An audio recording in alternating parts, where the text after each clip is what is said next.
नमस्कार। मैं हूं आपका हमजुमान संजीव चौहान, स्टेट पर हिंदी पर नई दिल्ली से। और पंजाब से हमारे साथ आज खास कार्यक्रम स्टेट पर हिंदी में है SR लद्दर, सच्चाराम लद्दर, पूर्व IAS और पंजाब के पूर्व प्रधान सचिव, यानी कि ब्यूरोक्रेट और ब्यूरोक्रेसी से राजनीति में। ऐसी वर्ग के जो हैं पंजाब के बीजेपी भारतीय जनता पार्टी के अध्यक्ष हैं। स्वागत है सच्चाराम साहब स्टेट पर हिंदी में। नमस्कार नमस्कार, बहुत बहुत धन्यवाद आपका। सच्चाराम साहब, केंद्र में मोदी जी की सरकार है, अमित शाह साहब की सरकार है भारतीय जनता पार्टी का, और उसी का आप प्रतिनिधित्व कर रहे हैं। पूर्व IAS अधिकारी हैं, ब्यूरोक्रेट हैं, प्रधान सचिव हैं पंजाब के। और आपके चंडीगढ़ में मौजूद बीजेपी की दफ्तर पे बमों से हमला हो जाता है। ये किसकी विफलता है? हाँ, चौहान साहब, जो कल 4:50 के आसपास जो बम ब्लास्ट हुआ है बीजेपी का जो ऑफिस है पंजाब का, सेक्टर 37। तो सबसे अच्छी बात ये रही कि किसी का नुकसान नहीं हुआ, जानी माली कोई नुकसान नहीं हुआ। लेकिन ये जो पुलिस फेल्योर है, ये जरूर है। और पंजाब में जो आतंकवादी गतिविधियां रही हैं पास्ट में, उनको कभी भी चंडीगढ़ में आइसोलेट करके, क्योंकि चंडीगढ़ तो केंद्र शासित प्रदेश है और गृह मंत्रालय के अंडर है डायरेक्टली। और लेकिन जो एसएसपी चंडीगढ़ है, वो भी डेपुटेशन पे हैं, पंजाब के ऑफिसर हैं। लेकिन जो मेरे को बड़ा दुखद लगा, एक तो 24 घंटे से ऊपर हो गया है समय, और उन्होंने विदिन मिनट्स अपनी एक वीडियो भी डाली जो बम बम फेंक कर गए थे लोग। और उसके बावजूद भी वो पकड़े नहीं गए, और उसके पीछे डिजाइन क्या है, वो देश के अंदर का डिजाइन है, देश के बाहर का डिजाइन है, कौन लोग हैं जो इसके लिए रिस्पॉन्सिबल हैं। सुच्चा राम लद्दर साहब, ये बात तो आपकी बिल्कुल सही है। ये तो हम ही आपको बता रहे हैं, अखबारों में छपी है, पूरी दुनिया को पता लग गई है। जानना ये चाहते हैं, केंद्र शासित राज्य चंडीगढ़ में भाजपा के कार्यालय पे बमों से हमला हो जाता है, खालिस्तान समर्थक दो युवक उसका उसकी जिम्मेदारी लेते हैं हमले की। मैं जानना चाहता हूं, केंद्र शासित राज्य में, यानी कि चंडीगढ़ में दफ्तर है, पंजाब में दफ्तर नहीं है। ठीक है, पंजाब पुलिस देख रही है उसको। मैं सवाल ये कि साहब, आपकी केंद्र में सरकार है और आपके बीजेपी की कार्यालय पे हमला हो गया, आप वहां बात करिए ना सर। ये तो खबरें छप चुकी हैं, आगे बताइए सर। ऐसा है चौहान साहब के, जो बात आप कर रहे हैं ये बिल्कुल सच्चाई है कि जो हमारा बीजेपी का पंजाब का ऑफिस है वो चंडीगढ़ में स्थित है। डीजीपी पंजाब का जो ऑफिस है वो भी चंडीगढ़ में स्थित है। जो मुख्यमंत्री हैं और उनकी पूरी कैबिनेट है वो भी चंडीगढ़ में स्थित है। जितने पास्ट में आतंकवाद की घटनाएं हुई, चाहे पंजाब के मुख्यमंत्री लेट श्री बेअंत सिंह का मर्डर हुआ था, वो भी चंडीगढ़ में हुआ, पंजाब के अतवादियों ने किया, आतंकवादियों ने किया। चाहे वो SSP IPS officer Sumedh Singh Saini जो चंडीगढ़ में तैनात थे उस समय, उनके ऊपर अटैक हुआ, वो भी पंजाब के आतंकवादियों ने ही किया। सो पंजाब के जो मुख्यमंत्री हैं, वो उनके पास ही होम डिपार्टमेंट है। लेकिन ना तो उन्होंने किसी पंजाब के ऑफिसर को इन्वेस्टिगेशन में ज्वाइन करवाया, ना ही वो इन्वेस्टिगेशन का सीरियसली ले रहे हैं। उल्टा मजाक कर रहे हैं, उल्टा अपना नॉन सीरियस बातें कर रहे हैं। तो वो अपना, मैं ये समझता हूँ कि ये जो पंजाब का जो सिचुएशन है, इसको आइसोलेशन में चंडीगढ़ पर शासित प्रदेश के तौर पे नहीं देखना चाहिए। ये जरूर अपना केंद्र सरकार के अंडर है।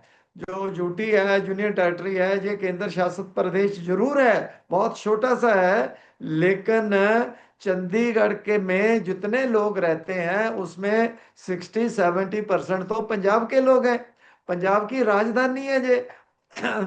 सुच्चा राम लद्दर साहब, आप चीफ सेक्रेटरी रहे हैं पंजाब के, आप ब्यूरोक्रेट रहे हैं, आपका एक शोहरत, आपके कामों की कई मिसालें लिखी गई हैं इतिहास में, सरकारी कागजों में। आप क्या जुरिडिक्शन बदल देंगे? चंडीगढ़ में हमला हुआ तो पंजाब पुलिस का इससे क्या लेना देना साहब? जुरिडिक्शन तो केंद्र शासित राज्य चंडीगढ़ का है। पंजाब को क्यों हाँ, घुसा रहे? इसलिए क्योंकि वहां आम आदमी की पार्टी है। ये बीजेपी के कार्यालय में चंडीगढ़ में हमला हुआ तो ही पंजाब को ले आए आप घर घसीट के। नहीं, मैं ये तो इससे अपना चंडीगढ़ के पुलिस क्या कर रही सर? सर जुडिक्शन तो चंडीगढ़ का है, चंडीगढ़ देखिए आप। चंडीगढ़ पुलिस कल से, जब से इंसिडेंट हुआ 5 बजे के आसपास, उसके आधे घंटे के भीतर वो पहुंच गए थे, सभी लोग कॉर्डन करके, सारी इन्वेस्टिगेशन चल रही है। आज भी हम लोग गए थे 4 बजे के आसपास और 1 डेढ़ घंटा वहां रहे हैं। तो आज भी वहाँ एरिया जो है कॉर्डन किया हुआ है और इन्वेस्टिगेशन प्रोग्रेस में है। और दूसरी एजेंसियां को भी, ड्यूटी प्रशासन उसको इन्वॉल्व करके बात की तह तक पहुंचने की, जैसा मेरे को लगा कि वो कोशिश कर रहे हैं। क्योंकि ये एक टेक्निकल इशू है। इनकी जो तारें हैं कहाँ कहाँ जुड़ी हुई हैं, विदेश से जुड़ी हुई हैं, तो यहाँ जो लोगों ने ये अपना कार्य किया है वो तो यहीं के हैं, वो तो पंजाब के हैं, चंडीगढ़ के हैं, भारत में हैं, कहीं ना कहीं तो यहीं के हैं ना वो। तो उनको सुच्चा आइडेंटिफाई करना। सुच्चा राम लद्दर सर, आपकी बात से अब आए आप। जो आप कहना चाह रहे हैं कि यूटी की टीमें जो है वो लगाई गई हैं, ठीक है, यूनियन टेरिटरी की टीमें लगाई गई हैं, और ये तो आतंकवादी हमला है। खालिस्तान समर्थकों ने साफ साफ से इसका बोल लिया है, जिम्मेदारी लिए सोशल मीडिया पे डाल के। इसमें पंजाब पुलिस को छोड़ दीजिए, पंजाब बीजेपी का कार्यालय चंडीगढ़ में था, तो जुरिडिक्शन चंडीगढ़ पुलिस का बनता है, यूटी का जुरिडिक्शन बनता है। आप ये बात आप कह रहे हैं सही, बिल्कुल आपकी बात मान ली। लेकिन इसमें तो एनआईए को आ जाना चाहिए अब तक। वो तो केंद्र एनआईए भी आ शासित चुकी है। केंद्र के। हाँ। एनआईए भी अपना आ चुकी है, ड्यूटी एडमिनिस्ट्रेशन भी इन्वॉल्व है। वो ड्यूटी की जो पुलिस है वो सबसे ज्यादा लीड वो ले रही हैं, लेकिन एनआईए की टीमें भी कल आ चुकी हैं। दोनों ज्वाइंटली कर रहे हैं। तो सर मैं यही तो आपसे सुनना चाह रहा था लद्दर साहब कि आप एक जी नेता बाद में बने बीजेपी के। आप पहले देश के ब्यूरोक्रेट रहे हैं, वरिष्ठ आईएएस अधिकारी रहे हैं। आपको जुरिडिक्शन जी। के बारे में, आप आईएएस रहे हैं, आईपीएस भी नहीं जो इधर से उधर घुमाने की कोशिश करे। आपको तो पहले ही, यही तो मैं आपसे सर कहना चाहता हूं कि मैं सुच्चा राम लद्दर साहब उस शख्सियत से बात कर रहा हूं जो आईएएस पहले थे, जो हुकूमत को चलाते हैं, सूबे के प्रधान सचिव थे पंजाब के। ऐसे में जिम्मेदारी किसकी बनती है? ये जो फेल्यूर है वो किसका है? जब चंडीगढ़ में बीजेपी दफ्तर पे हमला हुआ है, किसका फेल्यूर है? आम आदमी पार्टी पंजाब का तो नहीं है सर, आप कहिए ईमानदारी से। देखिए, ऐसा है चौहान साहब कि सर, ये सीधी सीधी जिम्मेवारी तो ड्यूटी एडमिनिस्ट्रेशन की है, इसमें कोई दो राय नहीं है। थैंक यू, लेकिन आपने मेरी बात ले, मानी। लेकिन लेकिन यूटी एडमिनिस्ट्रेशन को, क्योंकि ये एक आतंकवादी हमला है, तो ये सभी एजेंसियों को, चाहे आईबी हो, चाहे अपना एनआईए हो, चाहे अपना पंजाब पुलिस हो, सभी को इन्वॉल्व करके अपना इनपुट्स लेकर मीटिंगें करके जो इशू है उसकी तह तक पहुंचना चाहिए, ताकि ऐसे हमले दोबारा फिर ना हो। तो सर मैं, हाँ, आप भी यही कह रहे हैं, मैं भी यही कह रहा हूं सर। मैं थोड़ा सा वहां घबराया जब आप जैसे सम्मानित अनुभवी आईएएस अधिकारी ने ये कहा कि पंजाब की जिम्मेदारी है। अरे सर, आप तो खेतों से उठा के हाईवे पे ले गए बैलगाड़ी को। नहीं, जिम्मेदारी सर केंद्र की है, फेल्यूर केंद्र का है। खालिस्तान समर्थकों का वीडियो आया है, सब कुछ उसमें है। अब जो कुछ करना है केंद्र को करना है, यूटी को करना है, चंडीगढ़ पुलिस को करना है। सर, क्या इस तरीके की घटनाओं को रोकने का कोई फुल प्रूफ इंतजाम नहीं है? क्योंकि बीते 4 साल में एक अनुमान के हिसाब से 2800 से ज्यादा हथियार बरामद हो चुके हैं सीमा पार से आए हुए, और वो सीमा पंजाब की ही है, पाकिस्तान से जुड़ी हुई। तो साहब, सीमा तो बीएसएफ के पास है, पंजाब का बॉर्डर भी पाकिस्तान जुड़ा बीएसएफ के पास है। इसके लिए सर वो भी केंद्र सरकार की है, बीएसएफ भी। और 2800 से ज्यादा 4 साल में अवैध हथियारों की बरामदगी, यहाँ आना, हथियारों के खेप आ जाना साहब, मायने नहीं रखती है? आपको क्या लगता है? देखिए, ऐसा है चौहान साहब, जैसे आप दिल्ली से बात कर रहे हैं, अगर आप यहाँ पंजाब में बैठ के बात करेंगे तो आपको मालूम होगा कि मोहाली में और चंडीगढ़ में कोई फर्क नहीं है। जहाँ आपको पता भी नहीं चलता आप कब मोहाली से चंडीगढ़ या चंडीगढ़ से मोहाली में आ गए हैं। जो मोहाली है वो पंजाब में है। बिल्कुल। पंजाब के चाहे आतंकवादी हों, चाहे पंजाब के लोग हों, ये कब चंडीगढ़ चला जाते हैं, कब पंजाब चंडीगढ़ से पंजाब में आ जाते हैं, कुछ पता नहीं चलता। लेकिन आप सही कह रहे हैं कि ये जो जिम्मेवारी है, जो ड्यूटी प्रशासन की जिम्मेवारी है, क्योंकि ये वाकया जो हुआ वो तो चंडीगढ़ में हुआ, सेक्टर 37 में हुआ है। मैं ये कहना चाहता हूं कि ऐसे वाकया पंजाब में पहले कई हो चुके हैं। मोहाली में जो इंटेलिजेंस का ऑफिस है सेक्टर 77 में, उसके ऊपर ग्रेनेड फेंका गया, और बहुत सारे पुलिस स्टेशनों के ऊपर ग्रेनेड फेंके गए, और बहुत सारे अपना जो पुलिस चौकियां हैं उनको तबाह किया गया। अभी रिसेंटली दिसंबर में भी तबाह किया गया इसको, गुरदासपुर में। तो ये ऐसे वाकया जो होते हैं, तो जो बाहर चाहे बैठे हों आतंकवादी, चाहे उस देश के अंदर हों, तो जो अपना डिस्टेबलाइज करना चाहते हैं हमारे पंजाब को, तो मेरी ये चिंता ये है कि भाई चाहे यूटी में हो, चंडीगढ़ में, चाहे पंजाब में हो, सभी को साथ मिल बैठकर इसका सलूशन ढूंढना चाहिए।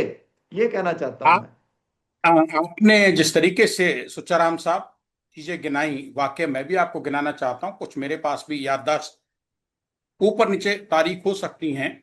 सन 2017 में लुधियाना में आरएसएस के वरिष्ठ नेता रविंदर गोसाई के घर पे गोली मारकर हत्या कर दी गई। जी। 2016 में, उससे ठीक एक साल पहले, जालंधर में भी आरएसएस से जुड़े रिटायर्ड ब्रिगेडियर जगदीश गगनेजा पर हमला हुआ था। 2022 में मोहाली पंजाब पुलिस के इंटेलिजेंस हेडक्वार्टर पे, जिसका आप पहले जिक्र कर रहे हैं मेरे साथ बातचीत में, आरपीजी अटैक हुआ था। सवाल ये कि साहब 1985 95 के बाद किसी पार्टी ऑफिस पर जो हमले की बात आ रही, तो 1980 के दशक में पंजाब और चंडीगढ़ में राजनीतिक दफ्तरों और नेताओं पर हमले मतलब रोजमर्रा की बात हो गई थी। हफ्ता महीना छूट जाए नहीं तो हमला होना था।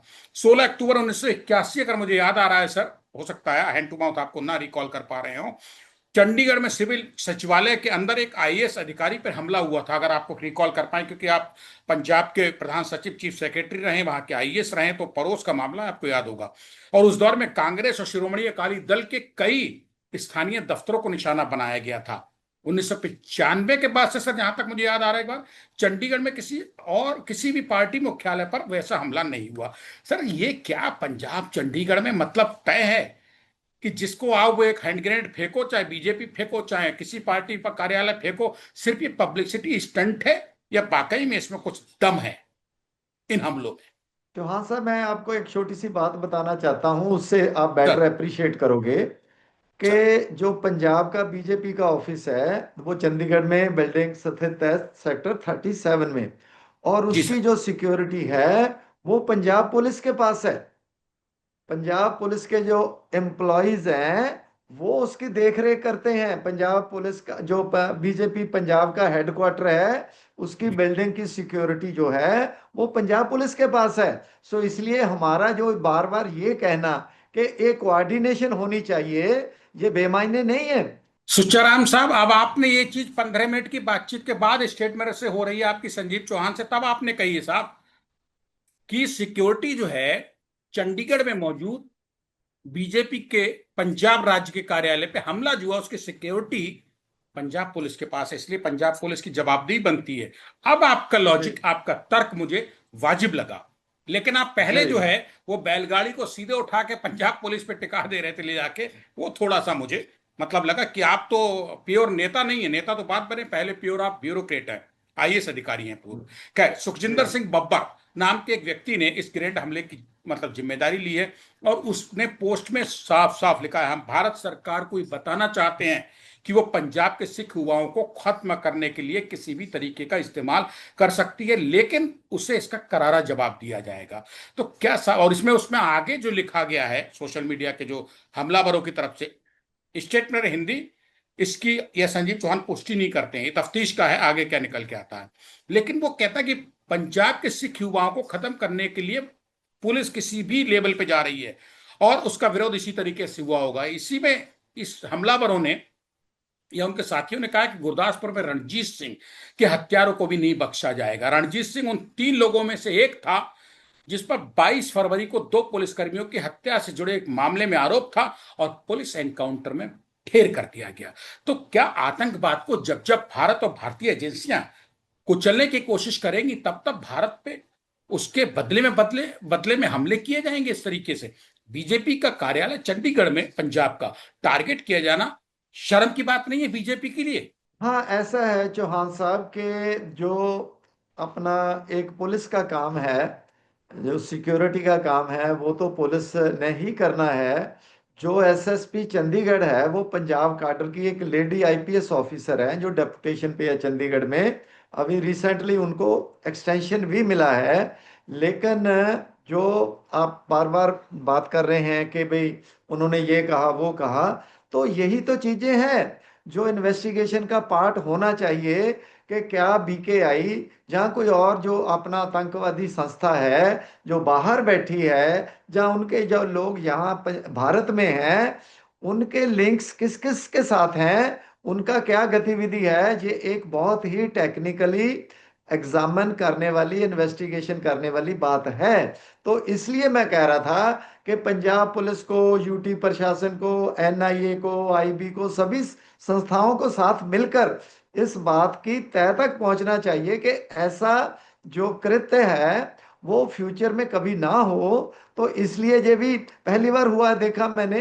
बीजेपी के हेडक्वार्टर पे कभी आज तक हमला नहीं हुआ था। लेकिन फॉर्चुनेटली ये किसी का नुकसान नहीं हुआ। आगे कोई ऐसा हमला ही ना हो, इसके लिए क्या अफेक्टिव स्टेप्स लेने। देखिए प्रशासन जो होता है ना, ये प्रिवेंटिव स्टेप्स लेता है। ऐसा नहीं है कि भाई अपना इंसिडेंट हो जाए उसके बाद उसको लकीर को पीटना है। नो, पहले ऐसा कोई इंसिडेंट ना हो उसके लिए भी अरेंजमेंट करने होते हैं, सोचने होते हैं। तो वो अपना, इनकी एक बहुत बड़ी जिम्मेवारी है, पंजाब पुलिस की भी और यूटी एडमिनिस्ट्रेशन की भी, कि दोबारा से कोई ऐसा काम ना हो उसके लिए मिल बैठकर जो सीनियर ऑफिसर्स हैं, डीजीपी रैंक के ऑफिसर हैं, वो इसमें एग्जामिन करें, इन्वेस्टिगेट करें और अपना जो कल्प्रेट्स हैं, चाहे वो विदेश की धरती पे बैठे हैं चाहे वो अपना भारत के अंदर है, उनको they should be brought to book and they should be punished. Sucharam साहब, मैं जो दर्शक अभी जुड़े हैं हमारे साथ स्टेटमेंट हिंदी पे, मैं हूं आपका हमजुमान संजीव चौहान। हमारे साथ हैं पंजाब के पूर्व प्रधान सचिव और पूर्व ब्यूरोक्रेट 1991 बैच के आईएएस, और भाजपा पंजाब के एससी मोर्चा के प्रमुख नेताओं में शामिल हैं, वहां के अध्यक्ष हैं स्टेट के, अगर मैं गलत नहीं हूं। और जी अ, दूसरे, आप वही सच्चाराम साहब हैं जो दलित समुदाय से जुड़े मुद्दों को अक्सर उठाते रहते हैं, जोर शोर से उठाते हैं। और डॉक्टर बी आर अम्बेडकर की मूर्तियों की बेअदबी के खिलाफ भी, अगर मैं गलत नहीं हूं, तो आप आवाज उठाते रहे हैं कि यह बर्दाश्त नहीं किया जाएगा। भाजपा के मंच पे आप ऐसी के एक, मतलब, मजबूत कद्दावर नेताओं में गिने जाते हैं। उनसे हम बात कर रहे हैं। जो सब्सक्राइबर्स अभी जुड़े हैं उनको बताना जरूरी था, बीच में आए हैं, कि आप अपनी खुल के जो भी बात हो, आपका मन हो, जो आप समझ रहे हैं हमारी और लद्दर साहब की बातचीत से, जो आपके समझ में आए वो खुल के कहिए। लद्दर साहब, आपसे एक सवाल और है इसी के साथ, कि जी। क्या पंजाब में आतंकवाद जड़ से नहीं कुचला गया है? क्या बब्बर खालसा के सपोले अभी भी पले हुए हैं? यह घटना इस बात को साबित करती है कि बब्बर खालसा के अधकुचले सपोले बीच बीच में उठ रहे हैं। देखिए चौहान साहब, मेरे को ऐसा लगता है कि जो सपोले अभी तक जिंदा हैं और वो अपना, बेशक उनके उनमें से ज्यादा लोग मारे गए हैं, कुचले गए हैं, लेकिन अभी भी वो सैक जरूर रहे हैं। आपको याद होगा एक आतंकवादी जो पंजाब भारत सरकार ने उसको डिक्लेयर कर रखा है, उसका नाम है गुरपतवंत सिंह पन्नू। और उसने क्लेम किया कि वो अपना millions and millions of dollar उसने भेजे हैं अपना आम आदमी पार्टी को। और उन्होंने बोला है कि ये अपना एजेंडा लागू करो, ये उनका एजेंडा है। ये जो ग्रेनेड वगैरह फेंके जा रहे हैं पुलिस हेडक्वार्टर पे, यहाँ पे, थानों पे, एसएसपी ऑफिस पे, ये सभी उसी का नतीजा है। लद्दर साहब, पंजाब जी में आम आदमी पार्टी की सरकार है, और चंडीगढ़ में मौजूद पंजाब राज्य के भारतीय जनता पार्टी की कार्यालय पे हमला जो है वो खालिस्तानी आतंकवादियों ने किया है। इसमें जो पन्नू ने फंडिंग की है, जैसी आप कह रहे हैं, तो एक तो ये आप दावा किस दम पे कर रहे हैं? आपके पास कोई ऐसा सबूत है कि पन्नू ने आम आदमी पार्टी को पैसा दिया है कि बीजेपी को कमजोर करने के लिए उसके लोगों को उसके दफ्तरों पर टारगेट किया जाए? पहला। और अगर ऐसा है तो केंद्र में अगर कांग्रेस की सरकार होती और पंजाब में आम आदमी की, तब तो कहते कि दोनों मिलकर बीजेपी को उभरने देना नहीं चाहती हैं। केंद्र में तो साहब बीजेपी की सरकार है। और पन्नू वहां से पैसे दे रहा है बीजेपी को कमजोर करने के लिए, इस तरीके के हम लोग के लिए। तो साहब इसमें जिम्मेदारी किसकी ज्यादा बनती है? केंद्र में, तो जब केंद्र में सरकार है, हुकूमत है, आप जो चाहिए पन्नू को पकड़ के क्यों नहीं ले आते हैं? देखिए ऐसा है चौहान साहब, जो पन्नू है ना वो अपना एक अमेरिकन सिटीजन है। उसको उसको लाने की जिम्मेवारी केंद्र सरकार की जरूर है, और वो शायद लिखा पढ़ी कर भी रहे होंगे, बट एक डिप्लोमेटिक चैनल्स होते हैं, तो वो एक्सप्लोर करना सेंट्रल गवर्नमेंट का काम है। लेकिन वो इन्वॉल्व है नहीं है, जैसे बाबा साहब भीमराव अंबेडकर के जो अपना स्टैचूज है उनको डिसैक्रेशन हो रहा है, उनकी अपना ह्यूमिलेशन हो रही है, वो क्लेम कर रहा है कि हमने कराए, हम करवा रहे हैं। जब भी उनकी जयंती आती है बाबा साहब भीमराव अंबेडकर की, तभी ये ऐसे ऐसे जो कार्य है वो करना शुरू कर देते हैं, जो विदेश में लोग बैठे हैं और क्लेम भी करते हैं कि हम करवा रहे हैं। तो उनका जो क्लेम है, जो पैसे देने की बात है, ये तो सोशल मीडिया में बहुत सारी बातें हैं ऐसी, जो अपना कोई ईमेल है, कोई अपना उसका वीडियो है, जहाँ उसका कोई व्हाट्सएप ग्रुप्स है, सोशल मीडिया से पता चलता है। हमने कौन सा, हमारे थ्रू थोड़ी उसने पैसे दिए हैं। सुचाराम साहब, कानून गवाह और सबूत मांगता है सर। जी भारत की हुकूमत बहुत मजबूत है, जिसने जी दुनिया में एक अलग परचम लहराया हुआ है मोदी की हुकूमत ने इस वक्त।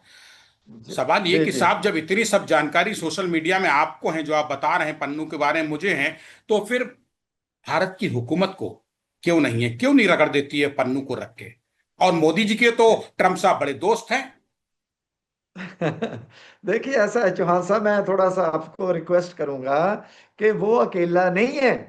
कनाडा में जो रिलेशन रहे हैं पंजाब के या भारत के, वो भी आप जानते हैं। वहां भी जो आतंकवादी है, जो आतंकवादी सपोर्टेड है, जो एंटी पंजाब एंटी इंडियन लोग वहां बसते हैं, वो भी बहुत सारे ऐसे काम करते हैं जिसकी खबर भारत सरकार को है। लेकिन बाहर बैठे लोग जैसे मेंबर पार्लियामेंट बन जाते हैं, एमएलए बन जाते हैं, एकदम से उनको किसी तरह से बिना सबूत के, जहाँ वो पनिश करना इतना आसान नहीं है, क्योंकि वो उस देश में तो वो अपने माननीय है ना। तो इसलिए अपना भारत सरकार अपने तरीके से सारी काम करती है। जब G20 हुआ था, आपको याद होगा, तो जैसा कोल्ड शोल्डरिंग जस्टिस ट्रूडो को दी थी अपना इंडियन प्राइम मिनिस्टर ने, तो वो इसी का तो नतीजा था कि भाई अपना you are not welcome in our country. तो अपना वो सारी बातें किस तरीके से करनी है, किस तरीके से लेनी है, किस तरीके से जवाब देना है, तो वो सारा भारत सरकार अपने तरीके से डिप्लोमेटिक रिलेशन को एक्सप्लोर करती है। तो उसमें मैं पंजाब में बैठकर उनको एडवाइस नहीं दे सकता कि आपने ये किया, ये क्यों नहीं किया, ये क्यों करना चाहिए था। I am not competent. नहीं सर, मैं नहीं कह रहा कि आप कॉम्पिटेंट हैं, हम तो बात कर रहे हैं, एक ओपन डिस्कशन है, पब्लिक प्लेटफॉर्म पे बात कर रहे हैं, मीडिया के हम हैं और आप ब्यूरोक्रेट हैं। हाँ, अगर सर आप सिर्फ नेता होते तो ये सवाल मैं आपसे नहीं करता। आप सर एक आईएएस अधिकारी हैं, 90, और वो भी सीनियर बैच, 1991 बैच के आईएएस अधिकारी, और पंजाब के प्रधान सचिव रहे हैं। सर मैं आपको कभी भी, इतने साल हो गए लद्दर साहब, मैं सुच्चाराम लद्दर को कभी भी सिर्फ नेता नहीं देखता हूं, क्योंकि सर आप बात करते हैं, बहुत तरीके से बात करते हैं, संतुलित भाषा में बात करते हैं। मैंने, आप गाड़ी को उतार के ले जा रहे थे अभी, खेतों में ले जा रहे थे कि नहीं ये पंजाब पुलिस की जिम्मेदारी है, बाद में सर आपको पकड़ में आया कि मेरा सवाल क्या है। मैं आपको जब लगा कि मैं आपकी पार्टी की जिम्मेदारी ठहरा रहा हूं, यूटी का इलाका है चंडीगढ़ इस हमले में, तब आपको लगा कि नहीं मुझे बोलना चाहिए कि सिक्योरिटी पंजाब पुलिस की है। अब आई सर बात। तो आप आए तो, लेकिन सर घूम फिर के आए, पहले आपने सीधा लपेट दिया था आम आदमी पार्टी और पंजाब पुलिस को। तो मैं भी सर एक पुराना जर्नलिस्ट हूं, इसलिए मुझे सब चीजें पता हैं, और आप बहुत संतुलित बोलते हैं, इसलिए मुझे उम्मीद रहती है सर कि आप कभी भी एक नेता की हैसियत से पहले नहीं बोलते हैं, एक पूर्व ब्यूरोक्रेट, पंजाब के पूर्व प्रधान सचिव की हैसियत से बोलते हैं। और सर आपने सूबा चलाया है, आपने ब्यूरोक्रेसी चलाई है, ठीक है ना? शुक्रिया, बहुत बहुत धन्यवाद सुच्चाराम लद्दर बहुत साहब। बहुत धन्यवाद स्टेट चौहान मिनट, जी, बहुत बहुत धन्यवाद आपके, आपका भी और आपके दर्शकों का भी बहुत बहुत धन्यवाद। Thank you. बहुत बहुत धन्यवाद कि आपने बेबाक बातचीत की, खुल के बात की कि अब पंजाब थैंक में, यू। चंडीगढ़ में ये आतंकवाद धीरे धीरे फिर कहीं बार बार सर उठा रहा है, लेकिन इसकी जड़ें ब्रिटेन, कनाडा और अमेरिका में हैं। वहां से इनको पकड़ना पड़ेगा, तब ये छोटी छोटी वारदातें खत्म होगी। धन्यवाद, बहुत बहुत धन्यवाद सुच्चाराम सर। धन्यवाद, धन्यवाद आपका भी।